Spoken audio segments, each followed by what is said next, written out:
must have seen my last lecture on the figure of speech, simile and metaphor.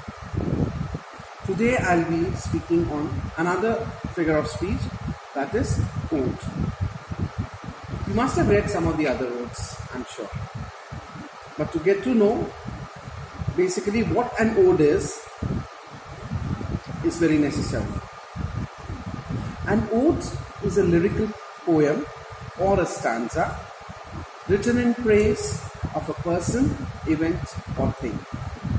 Now this form developed in ancient Greece and had a very specific and elaborate structure involving three parts, which were known as the strophe, the antistrophe and the epode. Originally, Greek odes were set to music. Now this form was later popularized and adapted in Renaissance, England, and led to a new set of conventions. Now this word ode has originally been taken from the Greek word O-I-D-I-O-D meaning. So the definition of ode has clearly changed over the times, as now it is often used colloquially to refer to any praise or glorification of an individual or a thing. I'm sure what an ode is must be quite clear to you now. I will be speaking about different types of odes. Now in ancient Greek poetry, there were three types of odes that were talked about mainly.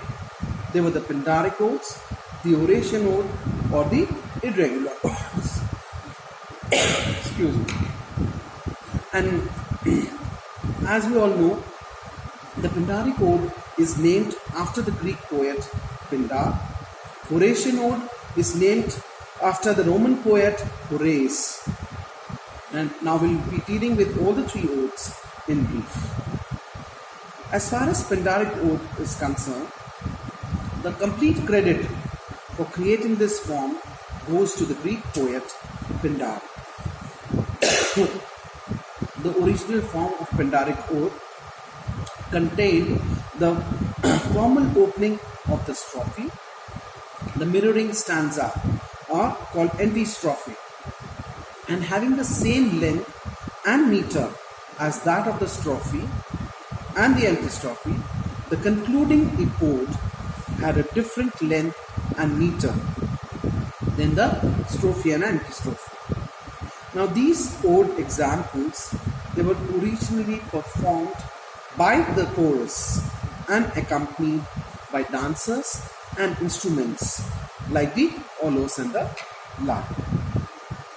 Now in the Horatian ode, which is also called the homostrophic ode, each stanza of the Horatian ode has the same length, meter and the rhyming scheme.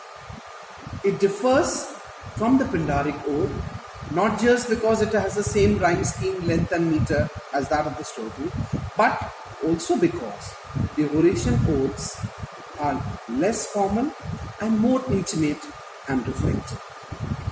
The Horatian ode generally has 2 to 4 line stanzas. Now the third form of ode, that is the irregular form of ode. These irregular form of odes, they do use the rhyme scheme and the meter, but the stanzaic structure or the structure of the stanza is different from the Pindaric and the Horatian odes. In this ode, there is no correspondence, no relationship between the different parts. All we can see is that we can see is in Pindaric and the Horatian odes, and the rhyme scheme requires lines just to rhyme anywhere and not in a particular place, and so they are called irregular odes. As far as the significance or the importance of these odes are concerned, or we can say how far have they been important in the earlier times also, we see that the odes have always been placed on a higher pedestal in the history of English literature. The Pindaric odes, they were often written and performed to celebrate the athletic victories, whereas much later the romantic poets, they use them to celebrate their passions or the strongest feelings and the deepest admirations. Ode was suited to both these periods because both these periods people have drama in ancient Greece also, as well as in the romantic period at the end of the 18th century and so on in the 19th century. The first known odes were the epithalamium and the prothalamium. They were written by Edmund Spenser in English, but this form flourished more with Abraham Coulé's irregular odes.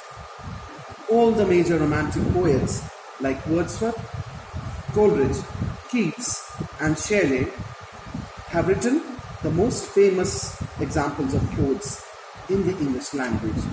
I hope most of you must have read Wordsworth's Intimations of Immortality from Recollections of Childhood, Coleridge's Ode to Dejection, Keats' Ode to Autumn, and Shelley's Ode to the Skylark and Ode to the West Wind.